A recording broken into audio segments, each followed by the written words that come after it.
नमस्कार दोस्तों, आज हम पढ़ने वाले हैं पंचलाइट कहानी का सारांश। पंचलाइट कहानी का सारांश आज हम पढ़ेंगे।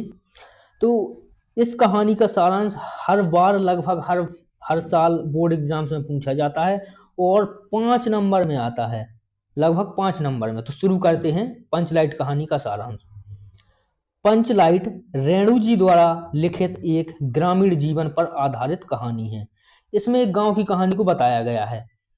पंचलाइट का अर्थ है पेट्रोमैक्स अथवा गैस की लालटेन।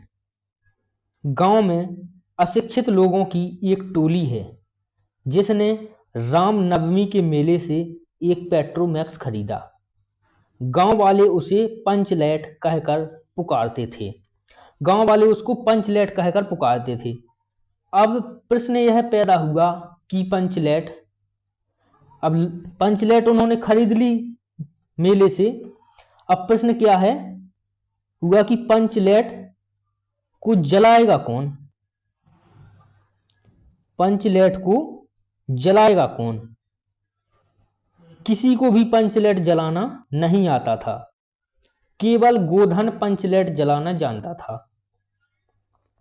उस गांव में किसी को भी पंचलैट जलाना नहीं आता था, केवल गोधन है जो पंचलैट जलाना जानता था।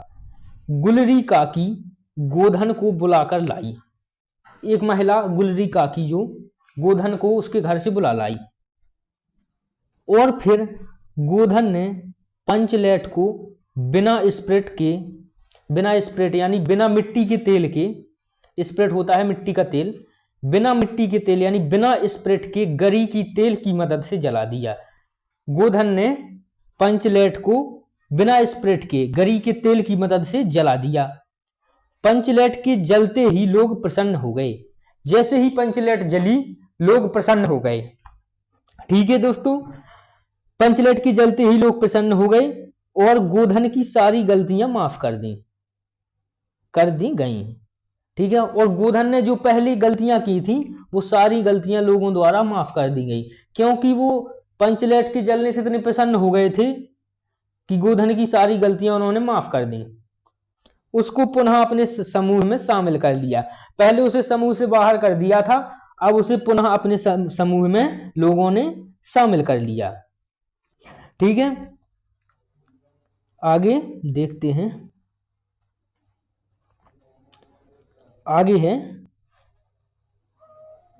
उसको लोगों ने पुनः अपने समूह में शामिल कर लिया और कीर्तन फिर से शुरू हो गया। और जो गांव में कीर्तन वगैरह होते हैं तो वो कीर्तन फिर से चालू हो गया। लाइट जल गई, कीर्तन चालू हो गया। तो इस कहानी के माध्यम से रेणु जी अर्थात फणीश्वरनाथ रेणु जी ने अप्रत्यक्ष रूप से ग्राम सुधार की प्रेरणा दी है। अप्रत्यक्ष रूप से उन्होंने बताया है कि गांव में कितनी अशिक्षा है और किस प्रकार से लोग छोटी छोटी चीजों को नहीं जानते। जैसे कि पंचलैट को जलाना पूरे गांव में केवल एक व्यक्ति है, गोधन, वही जानता था। तो इस प्रकार से उन्होंने बताया है कि गांव में सुधार की आवश्यकता है और उन्होंने ग्राम सुधार की प्रेरणा दी है इस कहानी के माध्यम से। ठीक है दोस्तों, तो इसको आप केवल पढ़ के जाना, बढ़िया देख के जाना और आपको अपने पेपर में इसी प्रकार से लिख देना है दोस्तों।